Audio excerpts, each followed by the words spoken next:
inside the building sent us a video on Chime In of students being escorted by fully armed policemen, which was obviously necessary. But we're only a month into school. Do you think at any point it might be time to look into metal detectors to avoid this ever happening again? I think we're in conversation about all different ways to keep our students safe in terms of just whether that's metal detectors. We have some other things planned. I think the biggest thing that we can do is, again, look out for one another and definitely keep our eyes and ears open. Response time is really important here, and we saw today that we have good response time. Leadership and training is important, and you saw that as well. Yeah, I think obviously we've worked in the school division. We've had school resource officers in our school division for almost 25 years now. And this is something that is an ongoing effort between both school administration and the administration of the Lynchburg Police Department. And it's a great collaboration and a great relationship that I think was demonstrated here today. So we're always looking to improve on processes that we have in place, certainly, and that's decisions never made in a vacuum. That's something that the superintendent and I regularly talk about, school safety, and ensure that we both are sharing information we have with the other. Chief, in the press release, it was mentioned that there were other calls happening throughout the state. Any idea if this was a concerted effort in Virginia? Certainly on the surface, you would think, just based on the fact that the timing of some of these calls and the number of locations that it's taking place, obviously that's going to vet itself out over the next coming days and weeks probably. And we're going to continue to work collaboratively with other law enforcement agencies throughout the state. And if it goes outside the state, certainly we will contact them as well. I know while we were here, we were receiving calls from some other jurisdictions dealing with some similar things. So we're going to continue to address those, obviously, and kind of try and put the puzzle pieces together. But we're going to put as many resources as we have available towards us to ensure that whoever's responsible for this is brought to justice. This is something very serious, and our students, as Dr. Edwards said, need to be in the classroom learning and not being disrupted by things like this. So for anyone that thinks that this is something they could or should do, we're here to tell them that you shouldn't, and we will absolutely address you and prosecute you to the fullest extent of the law if you choose to do that. Tell us about what time the lockdown was lifted. So I believe it was lifted right around 4 p.m.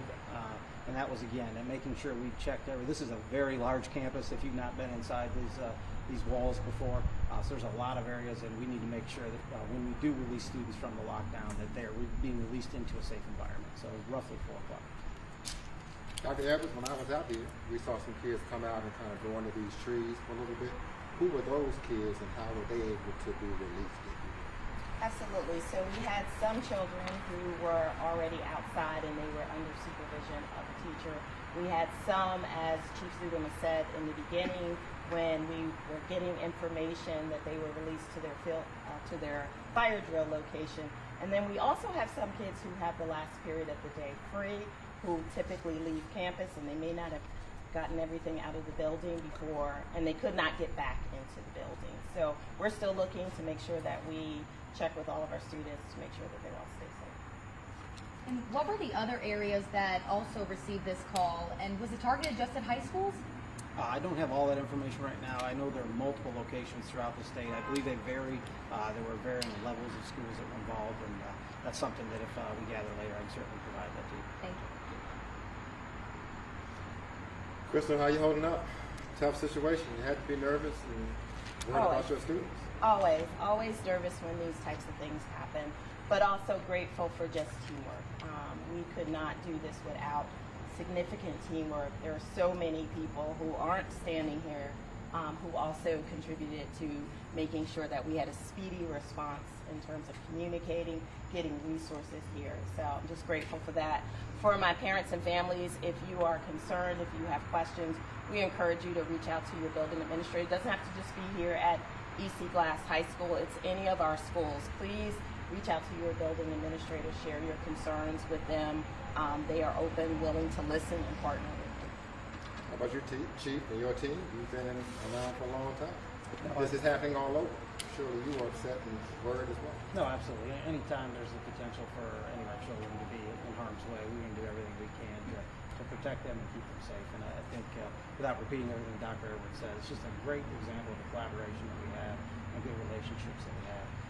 When my staff showed up here today, it wasn't the first time they met the administration in E.C. Glass, right? And I'm going to give a shout out to the principal here, Rose Flower, who did an exceptional job. And she's mad at me for saying that, I'm sure, but she did an exceptional job, and she was standing shoulder to shoulder in what we determined what we call a command post, where kind of the operations are controlled out of, helping my folks with everything they needed and providing us with input and feedback. And she and I had several conversations that we made sure we were doing things that I wasn't doing anything that would impact her staff and her students and her responsibilities negatively, and vice versa. So, and that relationship doesn't happen by showing up when there's an emergency. That relationship happens as we've developed those over the years. So I'm just grateful for the relationships we have with Lynchburg City Schools. 2 more questions. In the press release sent out just a few hours ago, it said that the call this morning came from an out-of-state number.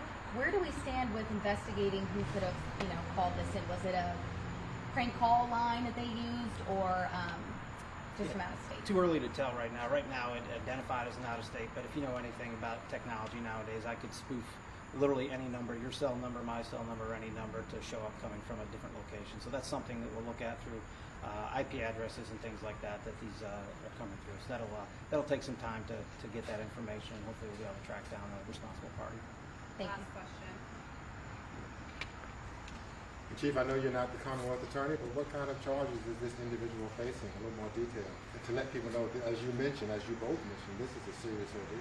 Yeah, so certainly any time we deal with something like this, we will confer with the Commonwealth Attorney to make sure there aren't additional charges that we may be missing, but certainly making a threat that there's some type of an active shooter or some type of an individual in the school with a gun that's causing that is a felony at a minimum, and potentially multiple felonies. So that's something we'll talk with the Commonwealth Attorney on, and to determine that when we get to that point in prosecution, to make sure that the individual is charged with anything and everything they can be charged with. Thank you all. You all have a good day. Thank you very much. Rose, you were making any comments today? No.